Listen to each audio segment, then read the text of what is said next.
In the frozen darkness of the Ardennes in January 1945, when American supply lines were collapsing and entire divisions were hours away from running out of fuel.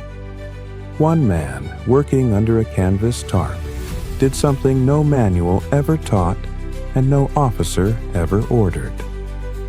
While German forces believed they had shattered American logistics, a single mechanic, with nothing but scrap metal, a hacksaw, and the kind of ingenuity only Depression-era America could produce, quietly kept the war alive. This isn't a battlefield story. This is the story of how a war was saved by a man no one remembers, doing a job no one sees, at a moment when failure would have changed everything. And once you hear what he did, you'll never look at World War II the same way again. January 23, 1945. The Ardennes Forest, Belgium. The snow had stopped falling 3 hours before dawn, leaving behind a silence so complete that the creak of frozen metal carried for half a mile. Along the road between Malmedy and Stavelot, 18 vehicles sat motionless in the pre-dawn darkness. Supply trucks, fuel tankers, and ammunition carriers that had been pushing supplies forward to Patton's Third Army since the counteroffensive began. The temperature hovered at 14 degrees Fahrenheit. Ice had formed inside the radiators. And somewhere in the column's center, beneath the canvas tarp of a maintenance half-track, Technical Sergeant Raymond Kowalski of the 407th Ordnance Medium Maintenance Company was doing something that would, in the next 72 hours, prevent the collapse of an entire supply corridor and keep 3 infantry divisions from running dry. He was building a carburetor from scrap metal. This was not supposed to happen. The United States Army had entered the war with a logistics doctrine built on standardization, replacement, and overwhelming material superiority. When equipment failed, it was replaced. When parts broke, new ones arrived from depots stretching back through France, across the Channel, and ultimately to the industrial heartland of a nation producing war material on a scale never before witnessed in human history. By January of 1945, American factories were turning out 60,000 aircraft annually, 45,000 tanks, and enough trucks to motorize every division in the European theater twice over. The system worked because it was designed to work, a machine of such scale that individual breakdowns became statistical irrelevancies absorbed into the vast momentum of American production. But the Ardennes had broken that system. When German forces launched Operation Wacht am Rhein on December 16, 1944, they had done more than surprise the American First Army. They had severed supply lines, captured fuel dumps, overrun maintenance depots, and scattered ordnance companies across 100 square miles of frozen forest. The 407th had been stationed near Spa when the offensive began. By December 18, they were retreating westward, abandoning 2/3 of their parts inventory and all of their heavy machinery. What remained, the portable welders, hand tools, and whatever scrap they could load into 3 half-tracks, became the entirety of their operational capacity for the next month. They had been operating in survival mode ever since, cannibalizing destroyed vehicles for parts, improvising repairs with materials never intended for military use, and keeping the supply columns moving through sheer mechanical ingenuity while the official replacement system struggled to re-establish itself through roads still choked with retreating units and advancing reserves. Raymond Kowalski had been a mechanic before the war. He had worked in his father's garage in Hamtramck, Michigan, a Polish neighborhood north of Detroit where men fixed things because replacement was expensive and pride demanded that broken objects be made whole again. He had learned to work with what was available. When the Depression deepened and parts became scarce, he had learned to fabricate. By the time he was drafted in 1942, he could rebuild a transmission with hand tools and patience, and he understood machines not as assemblies of interchangeable components, but as systems of relationships, metal and motion and heat, each part affecting the next, each failure offering clues to a solution that might lie outside the manual. The problem that morning was carburation. 18 vehicles in the convoy were GMC CCKW trucks, the workhorses of the Allied logistics network, commonly known as Jimmy trucks, capable of carrying 2.5 tons across any terrain that qualified as road. They ran on GMC 270 inline-6 engines, simple and robust, designed for reliability over performance. But simplicity did not mean invulnerability. The carburetors had been failing for weeks. Cold starts in sub-zero temperatures, fuel contaminated with water that froze in the jets overnight, dirt and debris from damaged fuel dumps. By mid-January, 7 trucks in this convoy alone had suffered carburetor failure. The 407th had replaced 4 with spares scavenged from destroyed vehicles. The remaining 3 sat dead because no more carburetors could be found. Standard procedure called for requisitioning replacements through the advanced section supply chain. Kowalski had submitted the paperwork 4 days earlier. The estimated delivery time was 10 to 14 days, assuming the requisition reached Liège without being lost in the chaos of rerouted convoys and bombed-out depots. The convoy could not wait 10 days. The Third Army was advancing toward the German border. Fuel and ammunition consumption had doubled. Every truck idled in the Ardennes represented tons of supplies not reaching the front, and every day of delay allowed the Wehrmacht to stabilize its retreat and prepare the next defensive line. So, Kowalski stopped waiting.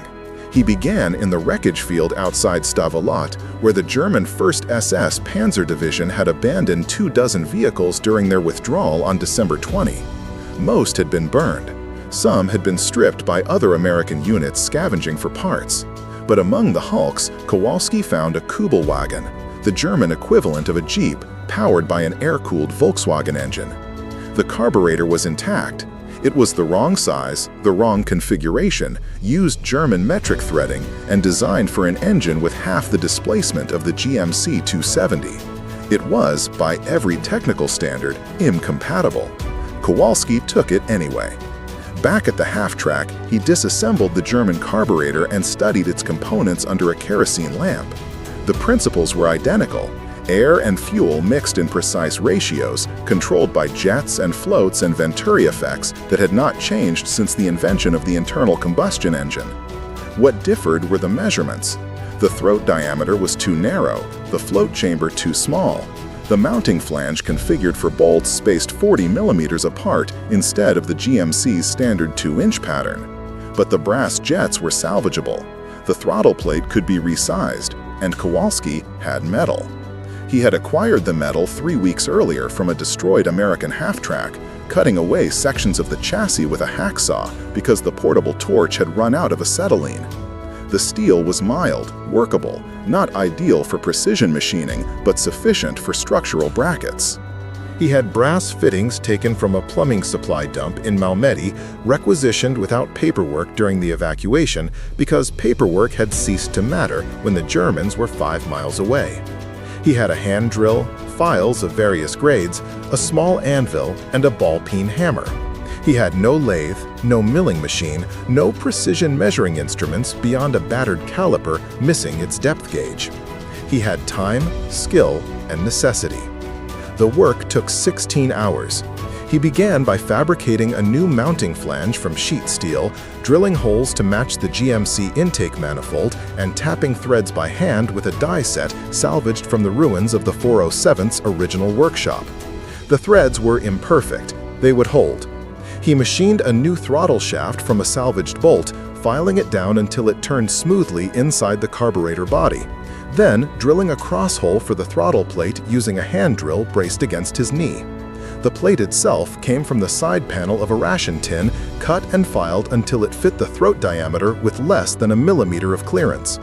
He reamed the German jets to larger diameters, measuring by eye and testing with wire gauges, calculating fuel flow rates based on intuition built from a decade of adjusting carburetors for trucks that hauled auto parts through Michigan winters. There was no manual for this. There was no precedent. The GMC technical documentation provided specifications for replacement but not adaptation, and the Army's ordnance manuals assumed a supply chain capable of delivering correct parts to the correct location within a reasonable time frame. Kowalski was working in the space between doctrine and reality, guided by principles older than military logistics, the understanding that machines were tools built by humans to solve problems, and that problems could be solved if one understood the underlying relationships between force and material and function. By the evening of January 24th, he had completed the first hybrid carburetor.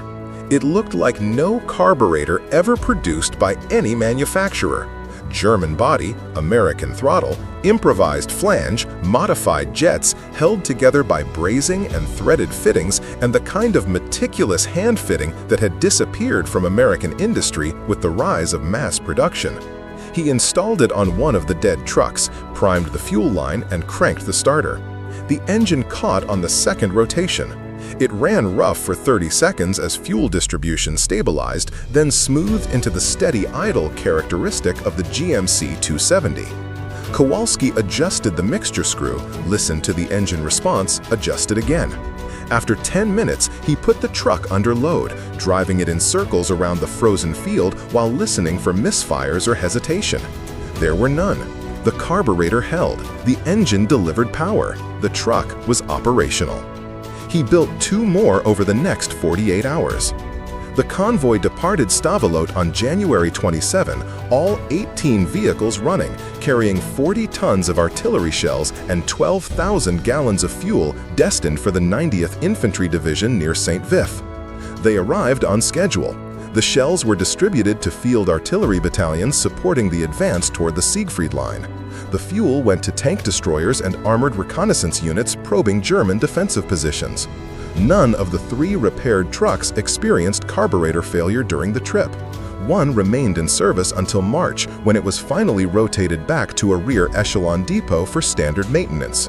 By that time, Kowalski had fabricated 11 more hybrid carburetors, trained 3 other mechanics in the improvisation technique, and submitted a detailed technical report to the 407th's commanding officer describing the adaptation process and recommending its use as a field expedient until proper supply lines could be re-established.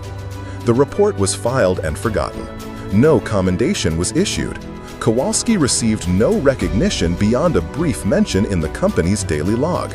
Sergeant Kowalski effected emergency repairs to convoy vehicles, a sentence that carried no indication of the ingenuity involved or the consequences avoided. This was typical. The maintenance companies worked in obscurity. Their success is measured not by dramatic battlefield victories, but by the quiet continuation of logistics that made those victories possible. When trucks ran, nobody noticed. Only when they stopped did the system reveal its fragility. But the fragility was always there. The German offensive in the Ardennes had been predicated on a fundamental miscalculation about American logistics. German planners had assumed that the American supply system, for all its material abundance, would prove brittle under sudden disruption. They had observed the American reliance on motorized transport, the long supply lines stretching back through France, the enormous fuel consumption of mechanized divisions, and concluded that a deep penetration into the American rear would sever those lines and paralyze the advance. German forces had been ordered to capture American fuel dumps to sustain their own offensive, operating on the assumption that the disruption would create cascading failures throughout the American logistics network. Trucks without fuel, divisions without ammunition, a modern army immobilized by its dependence on material abundance. For a brief period in late December, that assumption had seemed accurate. Supply dumps were overrun, fuel shortages developed. Units retreated, abandoning equipment and supplies. The roads clogged with refugees and retreating soldiers, making movement nearly impossible. For 10 days, the American supply system in the Ardennes teetered on the edge of systemic collapse, and German commanders believed they had successfully exposed the fundamental weakness of an army that had prioritized quantity over resilience. They were wrong. What the Germans had failed to understand was that American material abundance existed not merely in the volume of production, but in the culture that produced it. The United States had built its industrial capacity on a foundation of improvisation and adaptation, a society where automobiles were repaired in small garages by mechanics who learned their trade through trial and error, where machines were kept running through ingenuity rather than replacement, where the frontier experience of making do with limited resources had been translated into an industrial ethos that valued practical problem-solving over rigid adherence to procedure. The American soldier was not simply the recipient of superior material support. He was, in many cases, a product of that same culture, trained to think pragmatically about mechanical problems, capable of adapting tools and techniques to unexpected circumstances, and willing to disregard official procedures when those procedures failed to address immediate reality. Raymond Kowalski was not exceptional in this regard. He was typical. Throughout the Ardennes campaign, in maintenance companies scattered across Belgium and Luxembourg, similar acts of improvisation occurred daily. Mechanics welded broken axles using scrap metal and portable forges.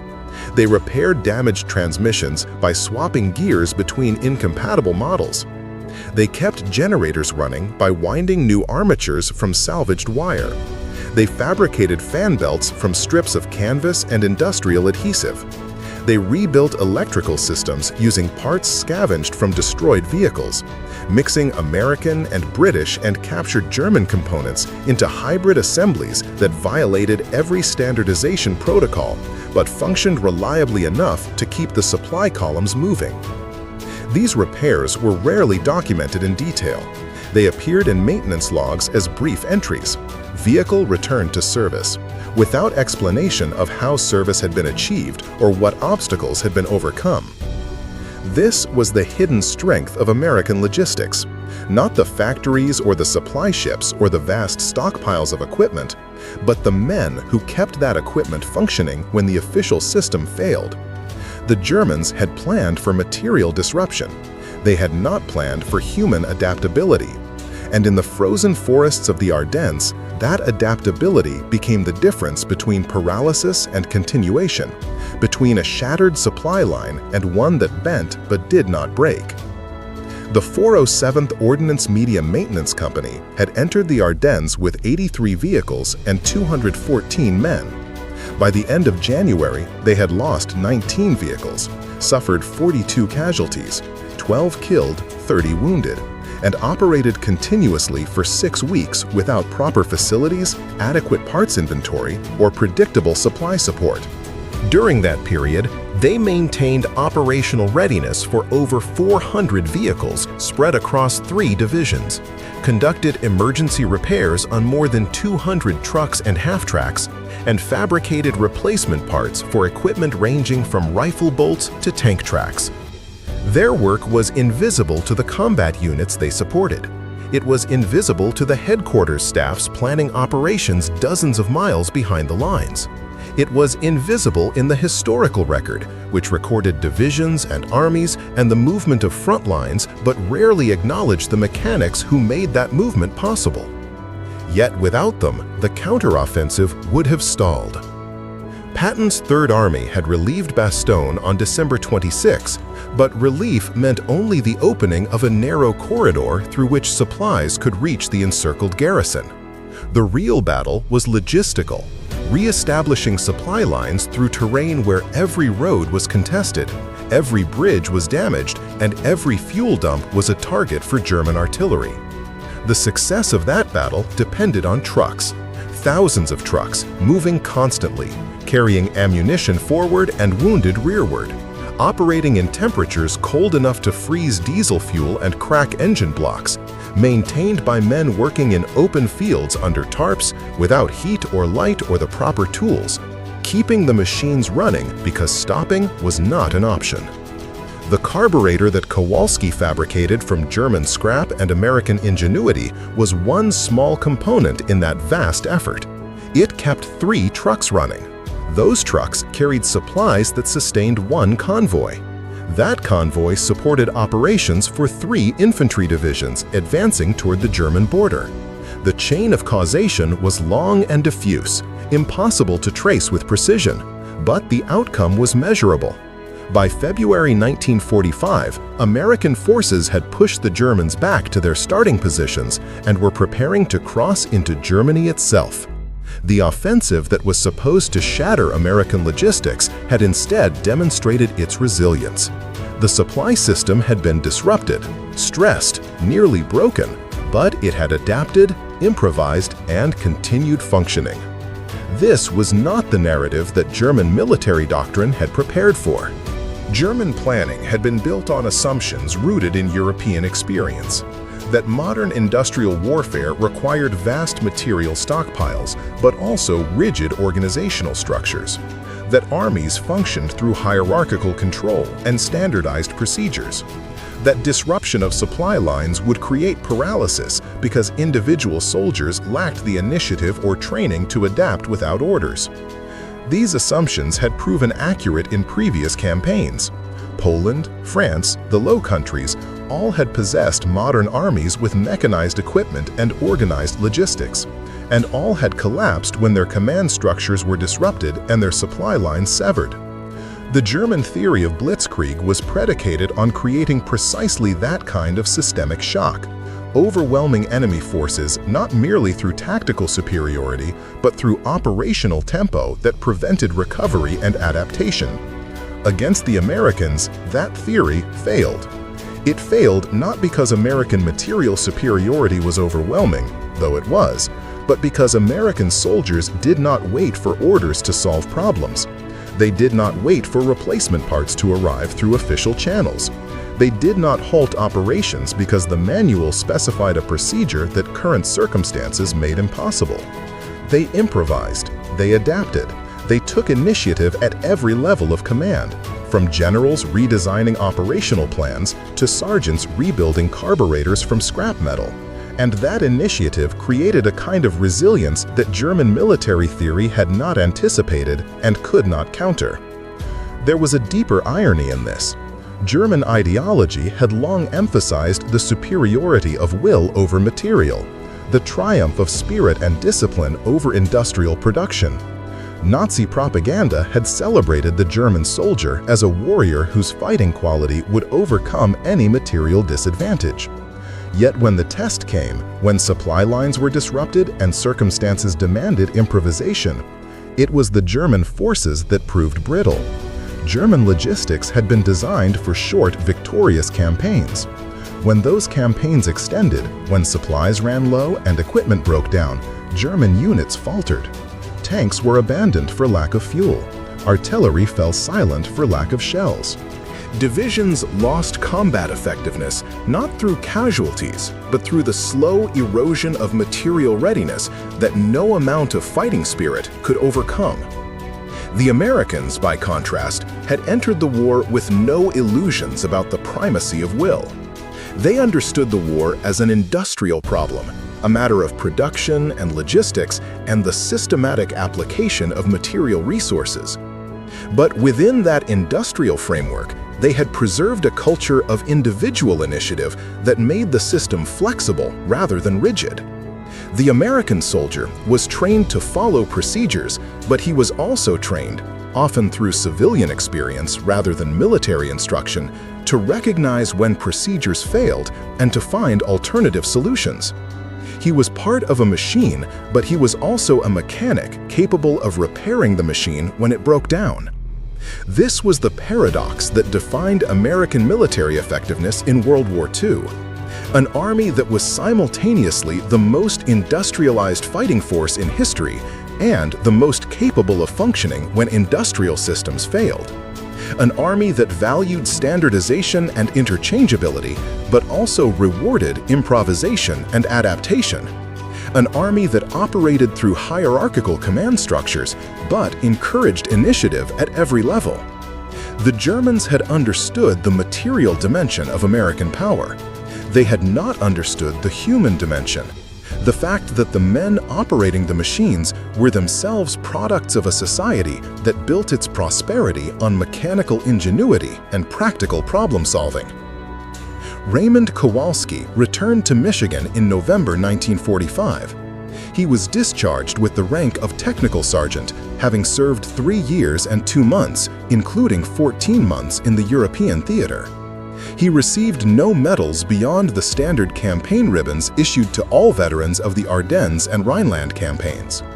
His service record contained no mention of the carburetors he had fabricated or the convoys he had kept operational. He returned to his father's garage in Hamtramck and resumed the work he had been doing before the draft, repairing automobiles, fabricating parts when necessary, solving mechanical problems through skill and experience, and the kind of practical knowledge that came from understanding machines not as mysteries, but as comprehensible systems built by humans to serve human purposes. He rarely spoke about the war. This was common among veterans of his generation, men who had witnessed the industrial scale of modern combat and returned to civilian life with no desire to relive or romanticize their experiences. When asked, Kowalski would say that he had been a mechanic, that he had repaired trucks, that it had been cold and miserable and he was glad to be home. He did not describe the 16 hours spent fabricating a carburetor from German scrap. He did not explain the calculations involved in adapting incompatible parts or the satisfaction of hearing an engine start after hours of meticulous hand-fitting. These were technical details, he believed, of interest to no one except other mechanics, and even they would understand without explanation, because they had done similar work in different circumstances, solving problems through improvisation because that was what mechanics did. The carburetor itself, the first one he built, the prototype that proved the concept viable, was not preserved. It remained installed on a GMC truck that was rotated through various supply units before being returned to a depot in France, where it was either rebuilt with standard parts or scrapped as the war ended and military equipment was surplused or destroyed to avoid flooding civilian markets. No photograph exists. No technical drawing was ever made. The object that represented a small but meaningful triumph of human ingenuity over material limitation disappeared into the vast machinery of demobilization, leaving behind only a brief mention in a company log and the memory of a few men who had been there. But the principle it represented did not disappear. The principle was this: that freedom, in its most practical sense, meant the capacity to solve problems without waiting for permission or instructions, to adapt to circumstances through intelligence and skill, to maintain function even when systems failed. This was not freedom as abstraction or ideology. It was freedom as tangible capability, the ability of individuals to exercise initiative, to take responsibility for outcomes, to improvise solutions when official procedures proved inadequate. And it was this form of freedom, more than industrial production or military doctrine or strategic planning, that had allowed the American forces in the Ardennes to absorb catastrophic disruption and continue functioning while their opponents, bound by more rigid hierarchies and less flexible cultures, collapsed under equivalent strain. The Germans had understood American material strength. They had counted tanks and aircraft and calculated production rates, and they had recognized their quantitative inferiority. But they had believed that material could be countered through tactical skill, operational art, and superior fighting spirit. What they failed to understand was that American material strength was not merely quantitative. It was qualitative, rooted in a culture that treated machines as tools to be mastered rather than systems to be obeyed, that trained soldiers to think as well as follow orders, that rewarded initiative even when initiative violated procedure. This cultural dimension could not be quantified in intelligence assessments or countered through tactical excellence. It was woven into the fabric of American society, expressed in 10,000 small acts of improvisation across battlefields from Normandy to the Rhine, and it proved decisive in ways that no single battle could be. In the end, the Ardennes offensive failed not because German soldiers lacked courage or German commanders lacked skill, but because the German understanding of modern warfare was incomplete. They had mastered the art of rapid mechanized advance, but they had not understood the science of sustained logistics under disruption.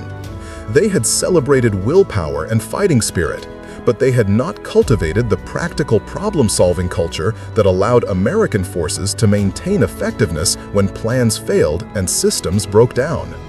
They had built a military machine of great sophistication, but they had not understood that the greatest strength of their opponent lay not in its machines, but in the men who could keep those machines running with wire and scrap metal and stubborn ingenuity. On a frozen field in Belgium, in January 1945, one mechanic with a hacksaw and a hand drill had demonstrated this truth more clearly than any strategic analysis could. He had taken incompatible parts from different nations' industrial systems and made them work together. He had solved a problem that official doctrine said required replacement parts and proper facilities. He had kept trucks rolling when the system said they should stop. And in doing so, he had embodied a form of resilience that was quintessentially American, practical, improvised, uninterested in theory or ideology, focused entirely on the immediate problem and the tools available to solve it. The carburetor held, the engine ran, the convoy moved forward. And the war, which had always been a contest of industrial systems and human endurance, continued its slow grind toward conclusion, sustained by 10,000 similar acts of improvisation performed by men whose names would never appear in history books, but whose work made history possible.